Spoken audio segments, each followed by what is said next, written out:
Assalamualaikum, salam sejahtera dan selamat kembali ke channel Abang. Jadi hari ini adalah Abang nak ceritakan kisah seram. Tapi kali ini Abang nak ceritakan dua kisah seram sepatutnya. Tapi Abang takut kalau kedua-dua ni cerita ni digabungkan dia akan jadi terlalu panjang. Tapi kalau dah terlalu panjang, kalau lebih daripada 30 minit, Abang akan putuskan cerita ni jadi dua cerita. Jadi kalau korang nak tahu cerita apa yang Abang nak sampaikan, macam ni, cerita pertama ni berkenaan dengan seorang makcik. Makcik tu sampai ke abang, nama makcik tu Makcik Junaidah. Dia sampaikan ke abang macam mana cerita dia waktu muda dia bela mak mentua dia, yang mana mak mentua dia adalah seorang pengamal ilmu salah lah, ilmu hitam. Jadi cerita yang pertama. Kalau cerita yang kedua pula tentang ilmu-ilmu sesat juga, macam mana kisah seorang budak perempuan. Abang tak pasti lelaki atau perempuan, tapi abang rasa budak perempuan. Mak dia kena buatan orang, lepas tu dia panggil seorang ahli perubatan, dan benda tu daripada masalah kecil bertukar jadi masalah yang sangat besar selepas kedatangan perubatan yang konon-kononnya macam perubatan Islam tu lah. Jadi kalau dua cerita ni digabungkan mungkin jadi panjang. Kalau abang rasa terlalu panjang, nanti abang kerat jadi dua. Jadi kalau korang nak tahu cerita daripada mula sampai habis, tonton video abang, insya-Allah abang akan ceritakan. Cerita yang pertama ni disampaikan oleh seorang makcik. Nama makcik ni bukan nama sebenar, abang letaknya sebagai nama Makcik Safura, sempena nama salah seorang kawan abang. Jadi Makcik Safura ni cerita dekat abang macam mana kisah dia bela mak mertua dia yang berlaku pada tahun 1986. Waktu tu dia baru mula-mula kahwin dengan suami dia.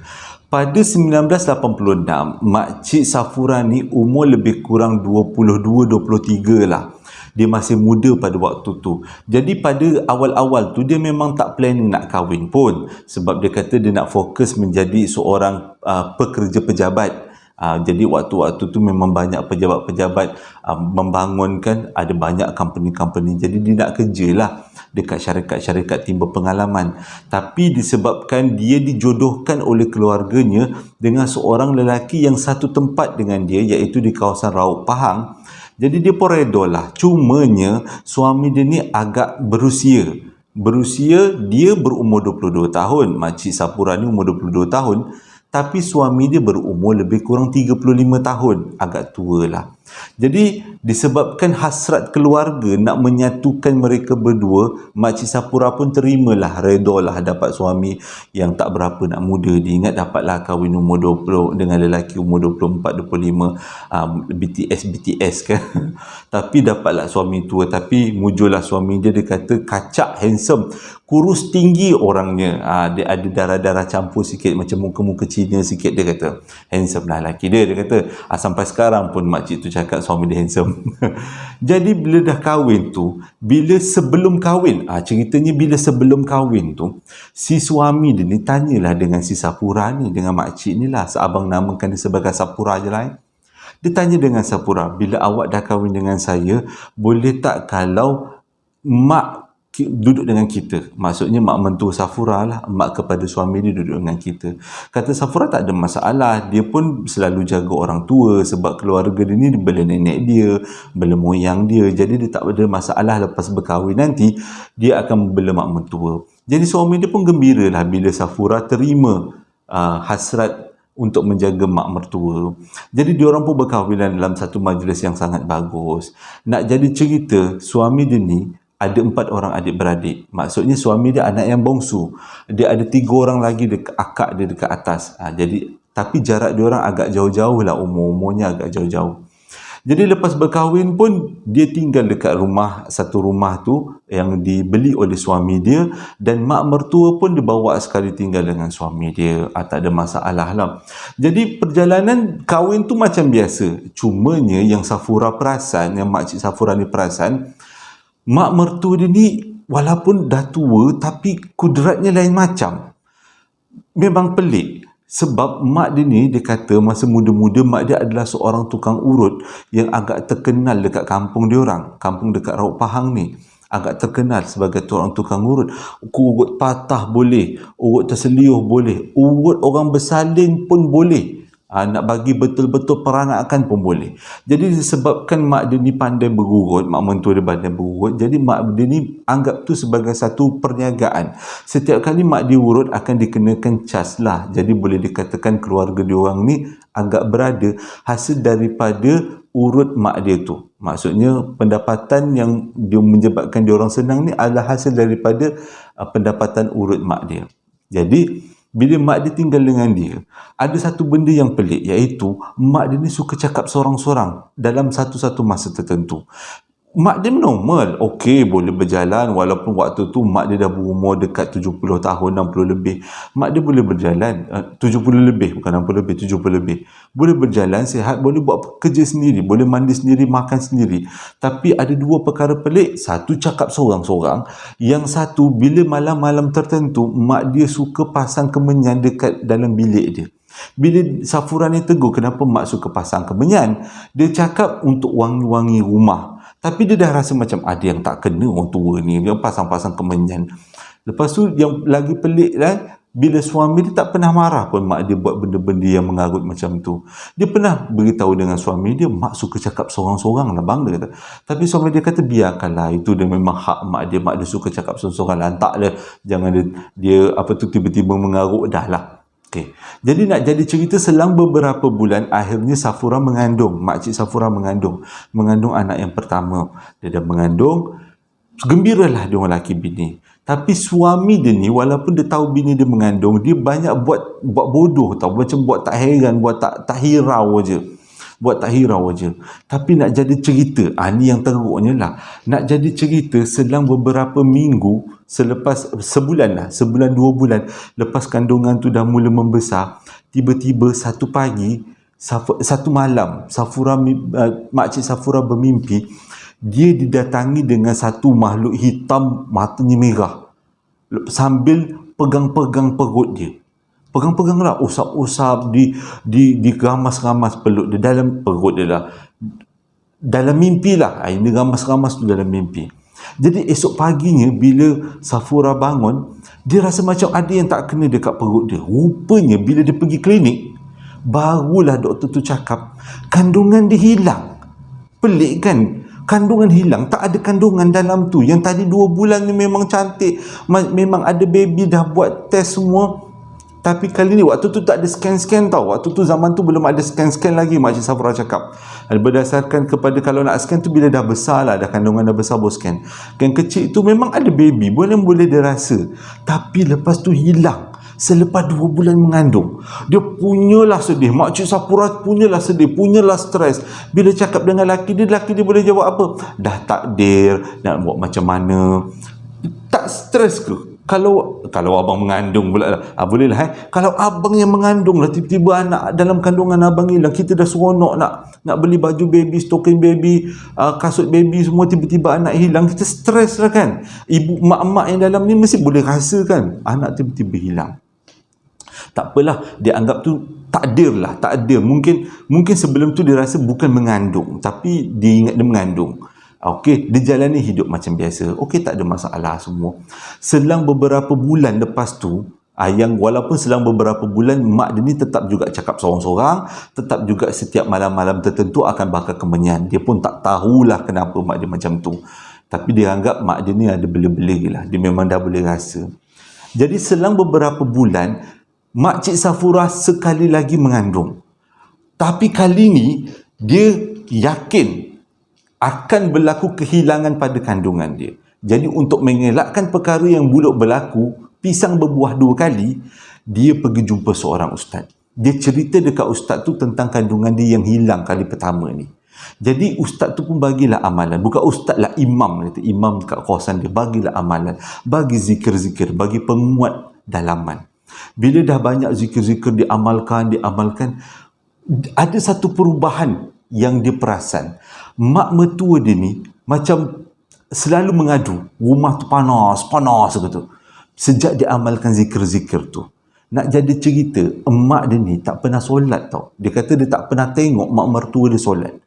Dia nampak mak mertua dia selalu baca mentera tahapa-hapa, bahasa Melayu campur ayat Quran, Bismillahirrahmanirrahim, hai itu, hai ini, macam macam mambang tanah, mambang keladi macam itulah kan. Lepas tu asap-asap kemenyan, dia tak nampak mak dia semayang, puasa pun tak, dia kata orang tua ni lain macam, dia kata. Tapi tak apalah selagi dia tak mengganggu. Bila dia amalkan tu, suasana rumah dia kata, mak mentua dia kata panas rumah ni, memang macam ada api dalam rumah. Tapi dia buat bodoh je lah. Nak jadi cerita satu malam. Bila satu malam tu, waktu tengah tidur, pukul 2 pagi, Makcik Safura tiba-tiba terbangun. Bila terbangun, dia nampak macam ada satu benda hitam terbongkok-bongkok. Benda hitam terbongkok-bongkok pergi dekat dia. Waktu tu dia kata satu badan dia tak boleh bergerak, macam kena himpap, macam kena cramp, kena dikunci. Dia tengok aja benda tu pergi dekat dengan dia. Mula-mula benda tu nak sentuh kaki dia, tapi seolah-olah kaki dia ni, badan dia ni macam dipenuhi dengan api. Waktu benda tu nak sentuh je, benda tu tarik tangan laju-laju, macam tak jadi nak sentuh. 2-3 kali juga benda tu cuba menyentuh Makcik Safura. Masa tu Makcik Safura ingat selawat Nabi je lah, dia kata zikir-zikir je lah. Yang apa yang dia amalkan, zikir subhanallah, alhamdulillah, Allahu Akbar tu, itu je yang dia ingat itu je, selawat Nabi dia kata banyak kan. Benda tu tak jadi sentuh dia, tapi benda tu pergi kat kaki suami dia. Dan yang paling pelik sekali, benda tu gigit kaki suami dia, dan suami dia tak bergerak. Macam suami dia meredokan, benda tu gigit. Dia punyalah takut, dia tepuk suami dia, maksudnya dia gegarkan suami dia tak bangun. Kali kedua dia gegarkan suami dia tak bangun. Kali ketiga dia ambil tangan dia cubalah kuatkan semangat juga dengan selawat Nabi, dengan Allahu Akbar semua. Dia lempang laki dia, kelempung kena kat muka. Selepuk je ni. Kena kat muka, laki dia bangun. Bila laki dia bangun, jam-jam tu juga benda yang gigit dekat kaki laki dia hilang macam tu aja. Benda hitam tu hilang macam tu aja. Dah tu dia beritahu dekat laki dia. Dia boleh bangun dah waktu tu. Makcik Safura boleh bangun. Dia cerita kat laki dia, abang tahu tak, tadi ada benda hitam duduk gigit kaki abang. Abang tak sedar ke? Bila dia cakap macam tu, laki dia terus bangun, lari keluar, pergi cek mak dia ni. Mak dia lah, mak mertua kepada Makcik Safura lah kan. Dia cek. Lepas dia cek, dia balik semula ke bilik. Laki dia boleh cakap apa? Alah, itu mainan tidur tu, tak ada benda tu. Alah, benda tu tak ada masalah lah, selagi tak kacau kita.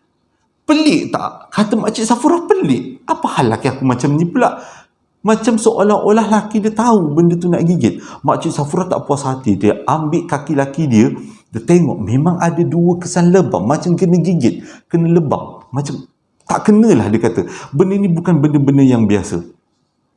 Jadi Makcik Safura pun tak takut. Dia beritahu dengan mak dia.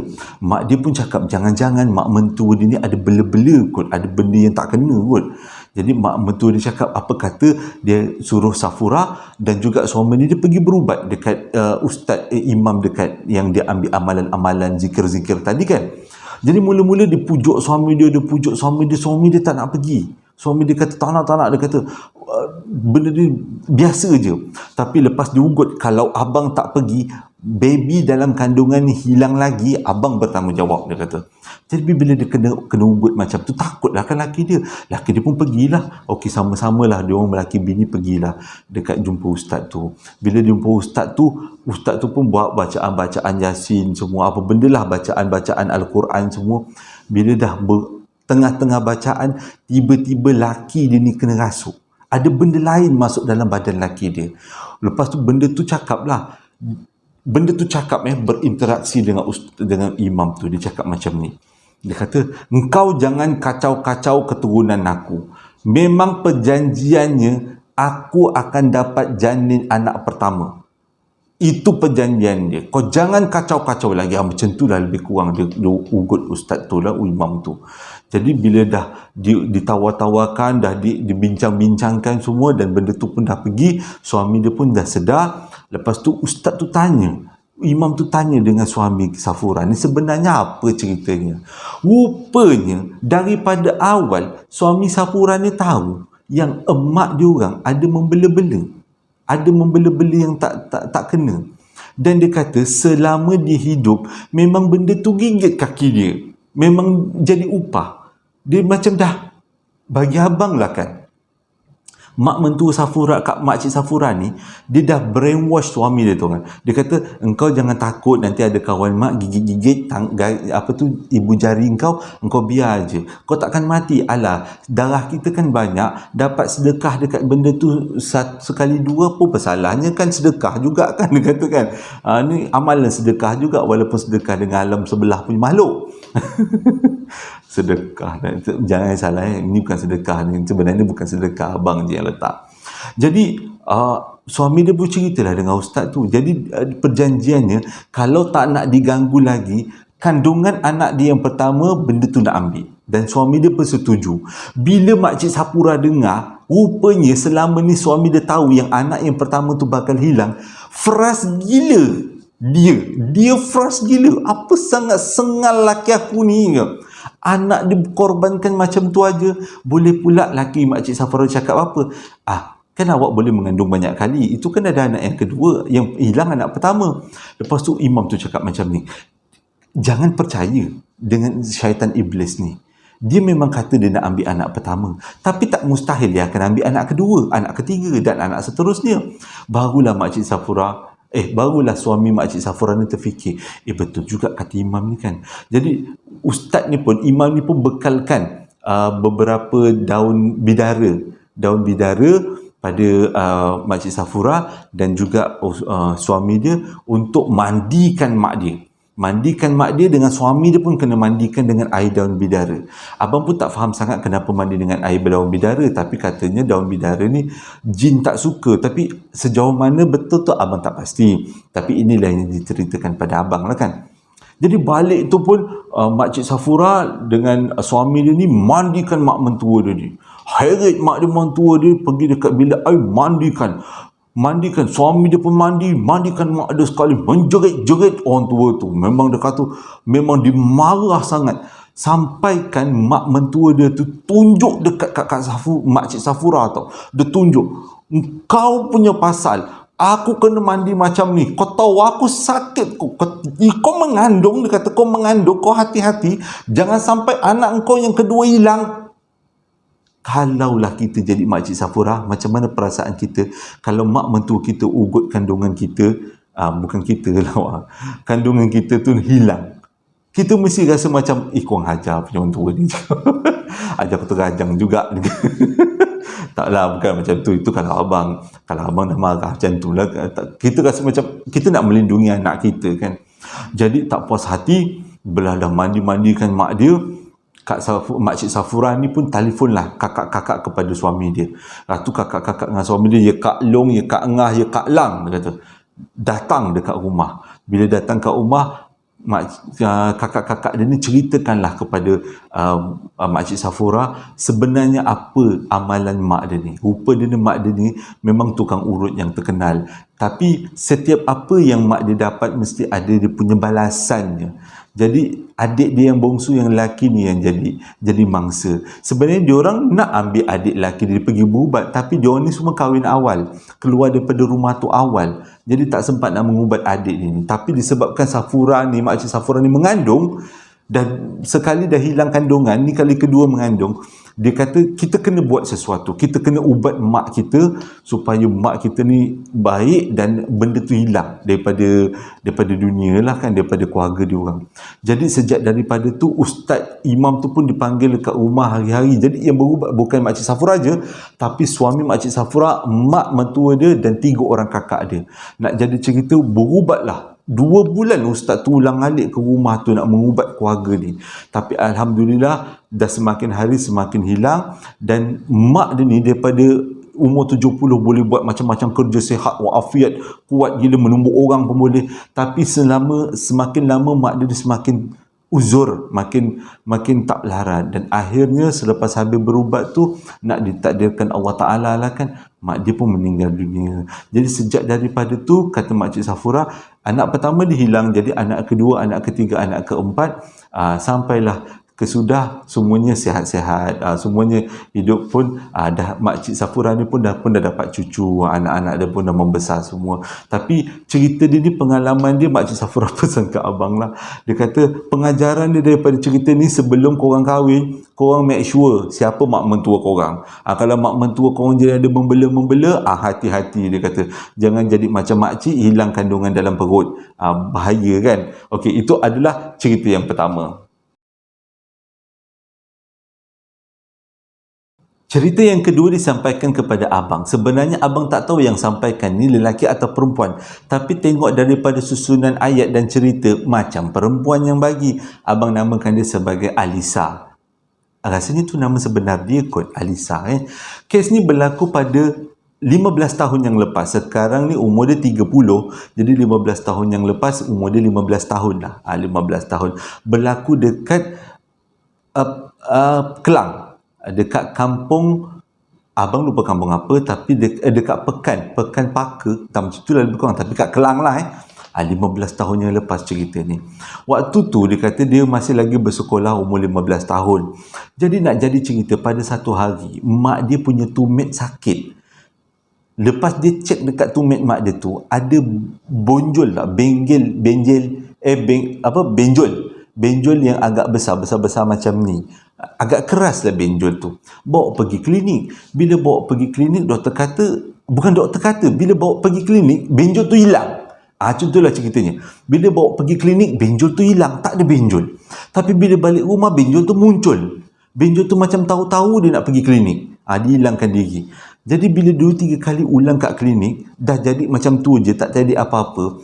Jadi mak dia ni bercadang untuk buat perubatan alternatif. Nak jadi cerita, setiap seminggu ada seorang ustaz datang dekat rumah dia orang, ajar mengaji. Ajar si Alisa ni mengaji, adik Alisa mengaji. Mak dia ni, dia punya benjol dekat kaki ni makin teruk lah kan. Makin teruk dah sampai tak boleh nak buat kerja. Terpaksa anak-anak lah yang buat kerja, yang menggantikan. Ya kakak, ya adik semua gantikan, ramai-ramai ayah dia, ramai-ramai bekerja. Ramai-ramai gantikan mak dia buat kerja rumah. Sebab mak dia dah tak boleh jalan putih hencut-hencut gitu.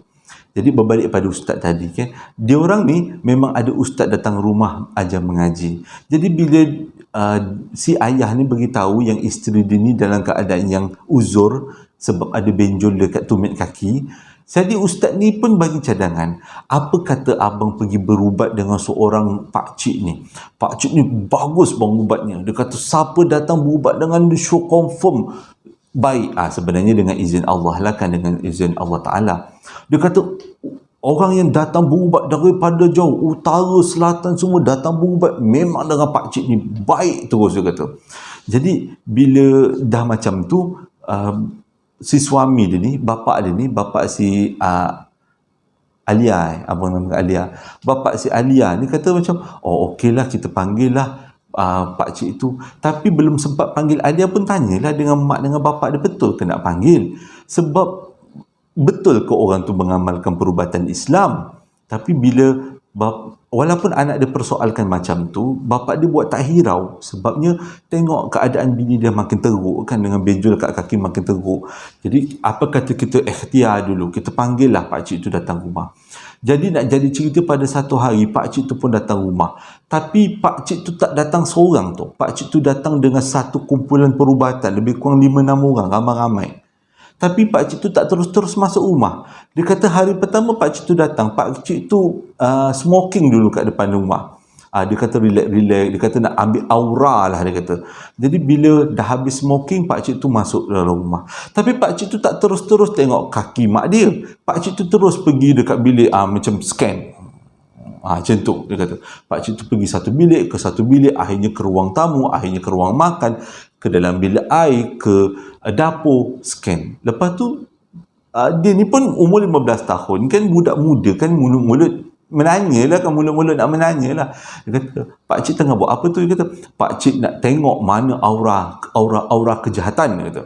Okay. Lepas tu pakcik nak buat apa? Lepas tu nampaknya aura kejahatan dekat rumah ni banyak, dia kata, kita kena buat pagar, dia kata. Lepas tu memang Alia pernah dengar pagar proses memagar rumah. Kalau orang Islam ada proses memagar rumah kan. Tapi selalunya pagar tu dibuat dengan ayat-ayat suci, air ke garam ke. Tapi kali ni proses pagar rumah dia agak pelik.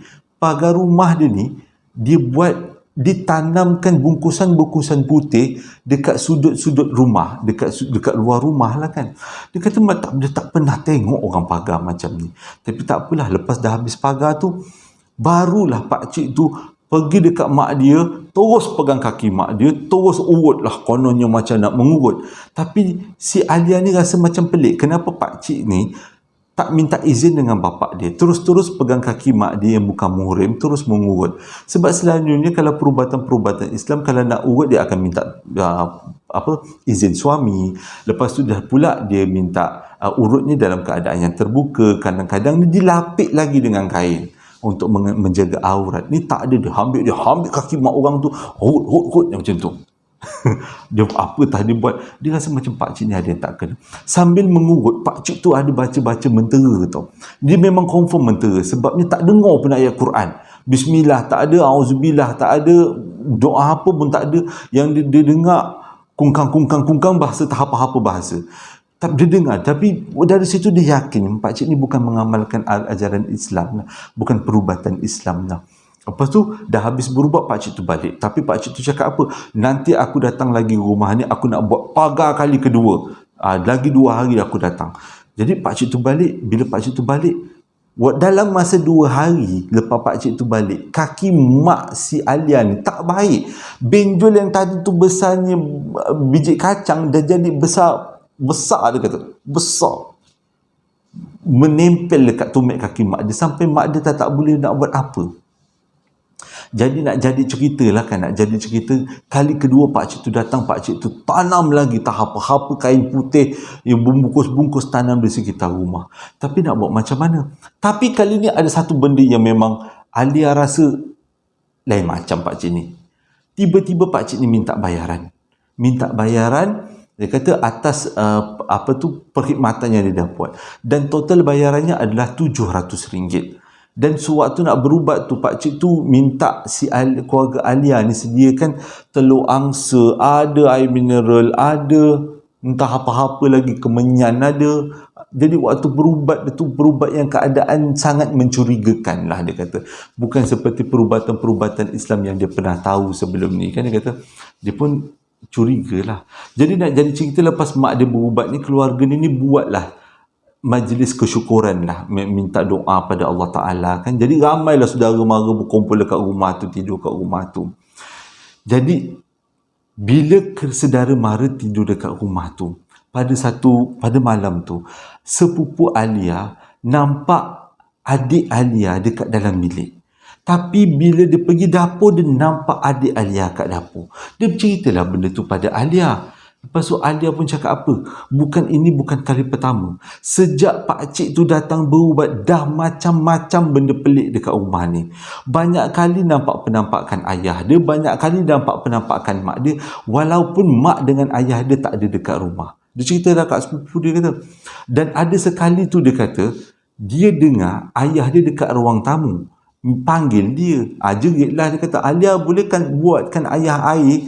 Lepas tu si Alia ni boleh teruskanlah buatkan air untuk ayah dia. Malam masa tu, pukul 11 ke 12 macam tu, bila dia bawa air kat depan, dia tengok ayah dia tak ada. Lepas tu dia pergilah tanya kat mak dia. Dia tanya kat mak dia, ayah mana? Mak dia boleh selamat bercakap, kau mimpi ke Alia? Ayah kan kerja malam hari ni. Ayah tak ada. Ayah ada dekat tempat kerja dia lah. Menggigil Alia lah waktu tu. Baru dia tahu. Itu antara salah satu peristiwa yang sejak pakcik tu datang, macam-macam benda pelik ada kat rumah tu. Setakat melintas yang melompat gitu, semua memang ada. Memang package, macam-macam package ada, dia kata. Sejak pakcik tu tanam, konon-kononnya buat pagar, dia kata. Jadi sejak daripada tu, dia ceritalah kat sepupu dia tu macam-macam.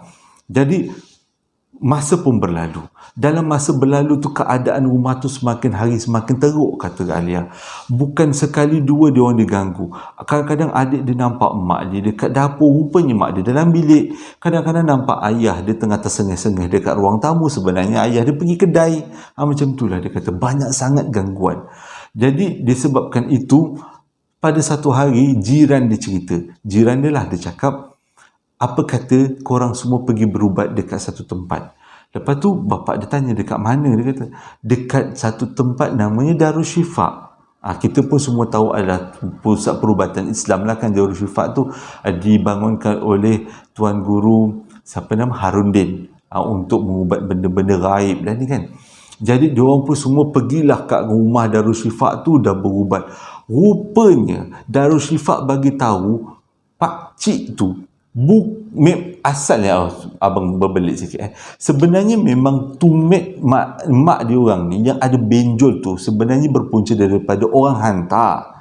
Orang tak puas hati. Orang tak puas hati dengan keluarga ni aman damai sentosa bahagia.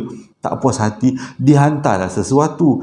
Jadi benda tu menempel dekat tumit kaki mak dia dan jadilah mak dia tak boleh jalan. Tapi benda tu menjadi semakin teruk selepas keluarga dia ni panggil si pakcik tu datang berubat. Rupanya bukan dia ubatkan, dia tambahkan lagi benda kurafat mafat kat dalam rumah tu. Ditanam segala macam benda di sekeliling rumah. Habis pihak Darusshifa keluarkan semua. Tapi selepas tu Alhamdulillah, tumit mak dia makin kecil. Benjol kat tumit mak dia tu makin kecil dan tak ada lagi gangguan-gangguan. Cuma yang dia ingat, dia kata Darusshifa pesan satu je, pagar yang paling bagus adalah zikir-zikir pada Allah Ta'ala. Selawat-selawat Nabi, zikir-zikir, ingat pada Allah Ta'ala, pada Tuhan yang satu. Jadi dengan itulah yang menyebabkan hantu syaitan, jin segala macam tak berani dekat dengan kita lagi. Dan benda tu diingat peristiwa tu. Dia kata walaupun benda ni tak ada hantu, tapi pengajarannya sangat bagus lah untuk kita semua tenung-tenungkan kan. Terima kasih dah menonton video abang daripada mula sampai habis. Cerita ni memang kali ni elemen seramnya kurang tapi pengajarannya lebih. Sebab kita kena perhati, yang pertama tu kita sebelum kahwin tengok mak mentua kita tu macam mana. Perangai dia, cakap seseorang ke, kemenyan ke, apa benda telan bunga melati ke. Tengok mak mentua kita. Yang kedua, cerita yang kedua adalah kalau kita nak berubat, pastikan perubatan tu betul-betul perubatan Islam. Arwah atuk abang adalah seorang perubatan Islam. Dia pernah pesan dekat abang, benda yang pertama kita tengok adalah, dia kata, kebersihan sebahagian daripada iman. Sebahagian, bukan separuh, sebahagian daripada iman. Memang Nabi menggalakkan kita dalam keadaan yang bersih. Jadi kalau kita nak tengok orang yang mengubat kita tu, pertama, orang tu sangat bersih. Yang kedua, orang tu mengamalkan ayat-ayat suci Quran. Seperti selawat-selawat, bukan mentera-mentera. Itulah yang arwah atau abang pesan. Abang pun pesan kat korang lah. Kalau korang ada yang nak berubat, itulah cara yang paling baik. Jadi, terima kasih dah menonton video abang sekali lagi. Hingga berjumpa lagi dalam posting abang yang akan datang. Maaf sangat-sangat kali ini panjang sikit. Assalamualaikum warahmatullahi wabarakatuh.